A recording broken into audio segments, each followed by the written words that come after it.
What happened in New Hampshire was already big enough on its own, but what came after the checkered flag may have created an entirely different storyline heading into Daytona. And trust me, NASCAR fans, you're going to want to hear how this one unfolded, because there's a lot more underneath the surface than just who won and who finished second. If you're enjoying the video, hit that like button and subscribe to NASCAR Nation Report. We're still a new channel. We're building this community from the ground up, and I'd love for you to be part of the journey as we chase that 15,000 subscriber goal together. If you love NASCAR and want to be here from the beginning, this is the place to be. Ryan Blaney just pulled off something that is incredibly difficult in this sport. He went back-to-back at New Hampshire Motor Speedway. Blaney, driving for Team Penske, overcame a huge problem on pit road, fought his way through traffic, made a bold call at exactly the right moment, and ultimately held off Bubba Wallace by 586 thousandths of a second to win the Dollar Tree 301. And when you look at how this race unfolded, this wasn't some easy cruise to victory. Blaney led a race high 115 of the 301 laps on Sunday, but there was a point where it looked like his race could have been completely derailed. Under caution, with 111 laps remaining, a lug nut fell off the left front tire of Blaney's No. 12 Ford during his pit stop. That's the kind of mistake that can completely destroy your day, especially when you're fighting at the front of the field. But Blaney didn't panic. He had to restart 17th, and from there, the 2023 Cup Series champion started working his way forward. He picked through traffic, climbed all the way back to 7th, and then the yellow flag came out on lap 2, 126 after a 3-car crash. And this is where the race really turned. Crew chief Jonathan Hassler made an aggressive call, putting only 2 right side tires on the car during the pit stop. That decision gained Blaney 6 positions and put him right back into first place. From there, Blaney took control. He led the final 74 laps around the 1.058-mile New Hampshire oval and never gave Bubba Wallace the opportunity he needed to take the lead.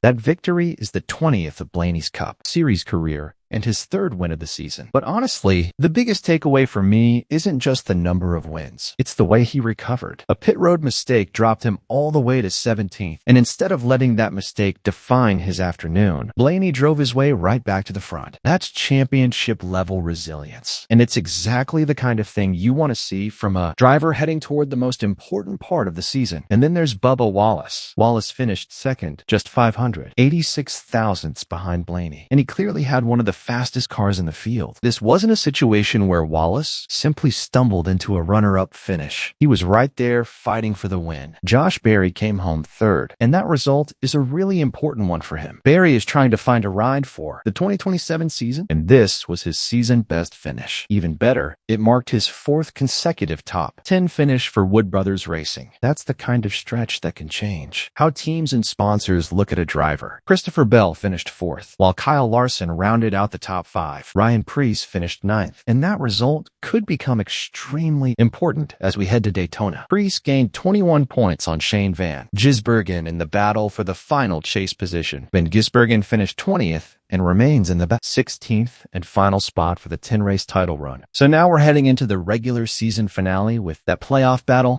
still hanging in the balance. And then there was Ross Chastain. For Chastain, this one was brutal. His number 1 Chevrolet suffered a mechanical problem after only 40 laps, and that sent him to a last-place finish. That result officially extinguished his already slim chase hopes. Chastain didn't hide from the disappointment. He said the speed of the car has improved and that the team was able to make the things within its control better throughout the summer. But he also acknowledged how difficult that is to accomplish in the NASCAR Cup Series and admitted that the team still has a long way to go. That's NASCAR, though. You can improve as a team. You can make progress week after week, and then one mechanical failure can completely wipe out your afternoon. And the race itself didn't exactly start normally either. NASCAR began the event on wet weather tires after a rain. Shower hit the area in the middle of the afternoon, but the track dried quickly, and after 40 laps, the drivers were able to switch back to slick tires. So there was strategy involved almost immediately. But once the race settled down, it became a fight between speed, tire management, pit strategy, and eventually composure. And that's where things get really interesting, because after the race, Blaney made a comment about Wallace that immediately caught people's attention. Blaney praised his team and acknowledged that Wallace had a very fast car throughout the race, but then he added a line that changed the conversation. He said Bubba had a fast car, but when it came down to it, being even-tempered won the race. Now, on its own. You could listen to that and think Blaney was simply talking about remaining calm under pressure. And maybe that's exactly what he meant. But because of the way Bubba Wallace has sometimes been perceived during difficult moments on the track, that wording landed differently. Fox Sports asked Wallace about it after the race, and specifically asked whether he believed Blaney was suggesting that his temperament had cost him the victory. And Wallace's answer was sharp. He said he's been here long enough. You'd think he'd have a lot more to show for it. And just like that, a victory celebration turned into another NASCAR storyline, because Wallace wasn't simply talking about the race anymore. His response appeared to turn the criticism back toward Blaney, pointing toward Blaney's experience in the Cup Series and questioning whether his career resume fully reflects how long he's been competing at NASCAR's highest level. And remember, this happened immediately after Blaney had won the race and Wallace had finished second. That context matters. Blaney had just taken his 20th career Cup Series victory. Wallace had just come within a fraction of a second of beating him. So what started as a comment about staying composed suddenly became a much more personal conversation about experience, expectations, career accomplishments, and how both drivers handle pressure. And I think that's what makes this so fascinating. Was Blaney actually taking a shot at Wallace? It's not completely clear. The original comment